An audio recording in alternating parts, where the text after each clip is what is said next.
You have frequently emphasized on two critical factors. One is a possible nuclear war or wars, and climate like crisis, catastrophe, to be the two most important factors that could actually destroy human civilization as we know it.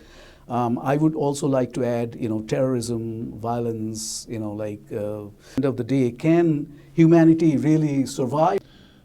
Just take the climate. Yeah. We're coming very close to a period about 125,000 years ago, approaching the level of heating of the climate at that point. At that point, the sea was about 30 feet higher. Just imagine what happens if the sea level rises 30 feet or 15 feet. Just imagine it. I mean, the cities, most of the cities are destroyed. Take something like Bangladesh, low coastal plains. Hundreds of millions of people have to flee. Tuvalu and Kiribati are already sinking. Yeah. It's just unimaginable, and it's not that far away. Meanwhile, the huge ice sheets in the Antarctic are melting. If they crack further, it could lead to that rise in sea level. We're approaching serious catastrophe. Yeah. Meanwhile, in the United States, alone in the developed world, emissions rose last year. Right. And of course, the big banks are pouring money into fossil fuel development. The energy corporations are planning more fossil fuels. It's kind of insanity. And the same is happening with regard to nuclear war.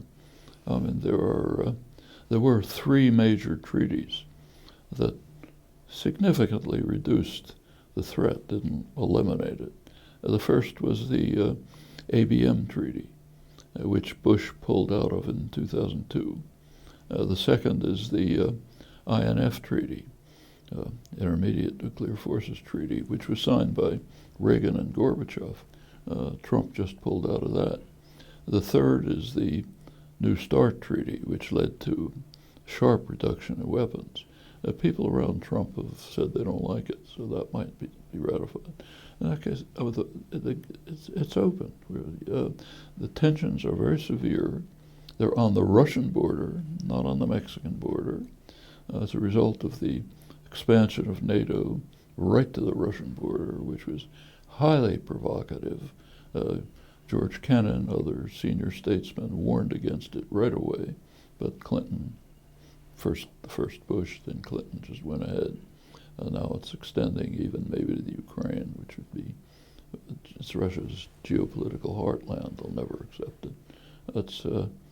And that's only one. Trump's pulling out of the Iran nuclear agreement, again, significantly raises the threat of serious war. And that agreement was working perfectly. Even U.S. intelligence accepts that. You look around the world, it's shocking.